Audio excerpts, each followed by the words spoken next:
Então, olha só, gente. Hoje a gente vai começar o conteúdo que a gente vai abordar na P2, né? Que vai ser dimensionamento por cisalhamento e dimensionamento por torção. Bom, cisalhamento. O que acontece? Dimensionamento por cisalhamento, a gente utiliza exatamente a mesma fórmula que a gente utilizava para tração e compressão. A gente só muda a letrinha lá de tensão. A outra era sigma minúsculo, essa aqui é tau minúsculo, tá? São letras gregas. Para indicar que agora a gente está falando de cisalhamento e não estamos falando mais de tração ou compressão. Mas a fórmula é a mesma, ó. A tensão vai ser igual a força dividido pela área. Wagner, e o que tem de diferente do cisalhamento para tração e compressão se a fórmula é a mesma? O diferente, o grande lance que a gente tem nesse exercício por cisalhamento é identificar qual área que está sendo cisalhada. Então, o grau de dificuldade maior nesse exercício é a gente conseguir identificar qual área que está sendo cisalhada. Identificou a área, acabou o problema, porque a fórmula está aqui, ó.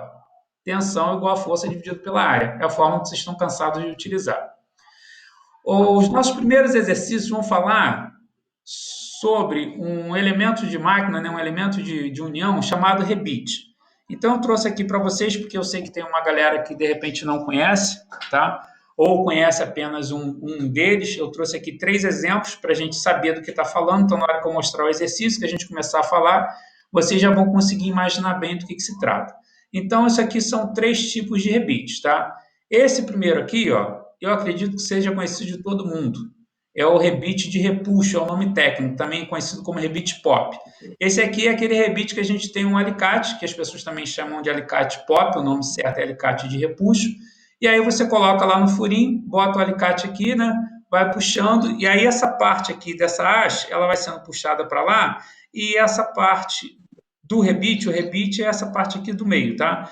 Essa parte do rebite, ela vai abrindo até que essa haste, ela se solta, e aí você consegue rebitar, você consegue juntar duas partes. Esses outros dois já necessitam de uma ferramenta para poder fazer a cabeça do rebite do outro lado. Então, o rebite ele é composto de cabeça e de corpo. Então, as cabeças têm algum formato de acordo com a sua utilização. E o corpo é um corpo cilíndrico, tá? Então, aqui a cabeça tem um formato e o corpo é o corpo cilíndrico. Então, cada um de acordo com as suas utilizações. A gente vai tratar de mencionamento por cisalhamento, a gente vai falar mais especificamente desse tipo de rebite.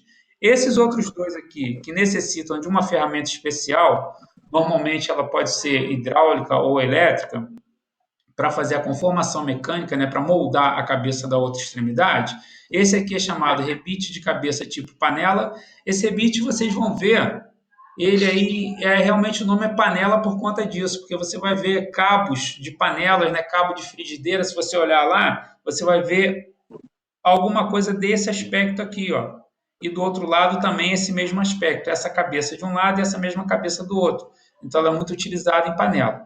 E esse rebite aqui é um rebite, né, que é bastante utilizado na indústria, chamado rebite de cabeça redonda larga. Então é desse rebite que a gente vai falar, desse tipo de rebite, quando a gente for abordar o exercício. Onde é que emprega esse rebite? Certamente também todos já viram. Eu trouxe até aqui uma fotinha bem antiga, porque aí vocês vão lembrar de estruturas antigas, né? Então, estruturas metálicas que apresentam esse tipo de padrão, ó, esse padrão, o que ele é? É a cabeça do rebite. Então, aqui já perdeu um rebite. Ó. Você tem um furo, você encaixa esse rebite aqui nesse furo, aí a cabeça já está do lado de cá. Do lado oposto, você vai vir com um martelete, né? Que é uma ferramenta para fazer essa mesma cabeça do outro lado. Então, essa cabeça vai ser feita aqui e essa chapa aqui vai ser presa à chapa de trás. Ou essa daqui que aparece melhor, né? Essa chapa aqui da frente está presa nessa chapa aqui de trás. Então, aqui está faltando um rebite, porque lá atrás deve ter uma outra chapa. Está tudo rebitado aqui. Isso aqui certamente vocês já viram em pontes, agora mais recentemente nessas torres de telefonia, como tem um monte por aí, né? Então, às vezes, ao lado da nossa casa tem um quintalzinho lá, que alguma prestadora de celular, né? De operadora de celular alugou, né? Arrendou para poder colocar a torre. Então, você vê que aquelas torres, elas têm esse tipo de fixação entre as peças metálicas. Então, no exercício, a gente está tratando desse tipo de rebite aqui. Ó. Então, o primeiro exemplo diz para a gente o seguinte, ó. Emprega-se um rebite para ligar ou para unir duas barras de aço conforme a figura ao lado. Sabendo que o rebite possui diâmetro igual a 0,8 centímetros e deverá suportar uma carga de 3 toneladas, determine a tensão de cisalhamento no mesmo. Então, aqui agora a gente está vendo de outra forma, né? A gente estava olhando daqui, ó, de cima para baixo, naquele desenho, ou de baixo para cima, que a gente via a chapa e via a cabeça do rebite. A gente fez um corte aqui para poder mostrar, ó, duas barras, o rebite passa no furo entre essas duas barras e do outro lado faz a mesma cabeça. Só que essas duas barras estão sujeitas a uma carga axial de tração. Então, lembre-se, o que é cisalhamento?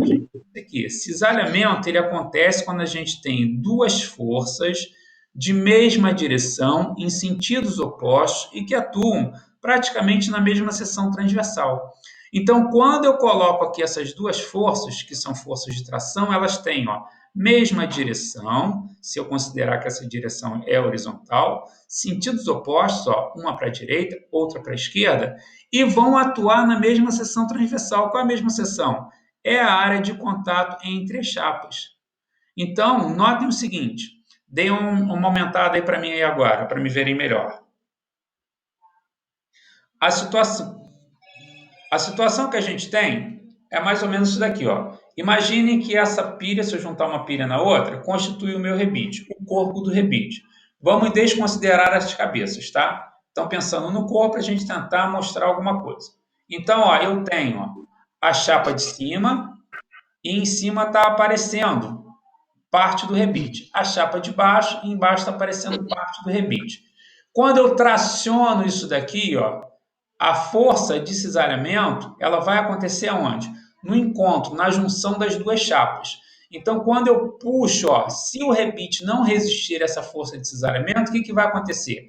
A parte de baixo vai acompanhar a barra de baixo e a parte de cima vai acompanhar a barra de cima. Ou seja, se romper, vai acontecer isso. Cada um fica junto com a sua parte. E aí, qual é a área que está sendo cisalhada? A área que está sendo cisalhada é essa seção ó, circular que está aqui. Então, na verdade, podem diminuir.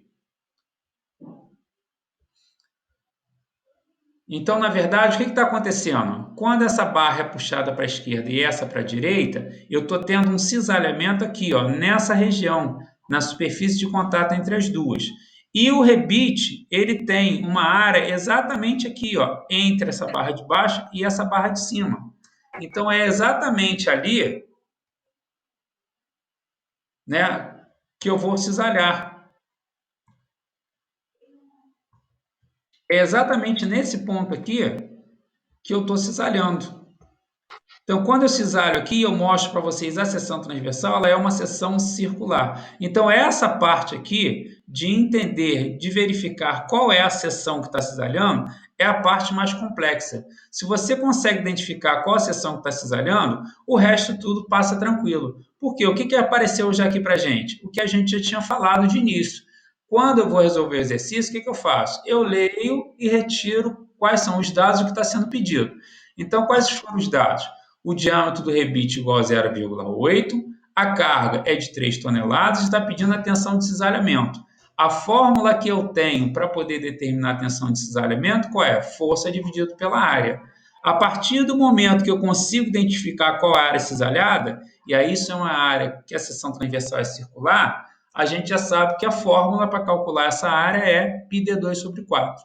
Então, tendo, ó, sendo conhecido o valor do diâmetro, está aqui, ó, eu posso calcular o valor da área e conhecendo o valor da força e depois calculado o valor da área, eu posso chegar ao valor da tensão. Gente, conseguiram acompanhar isso aqui? É a parte mais importante do exercício. Conseguiram acompanhar qual é a área que está sendo cisalhada? Alguém teve dificuldade de enxergar? Aqui está de boa. Bom, quem cai é o consciente, né? Beleza.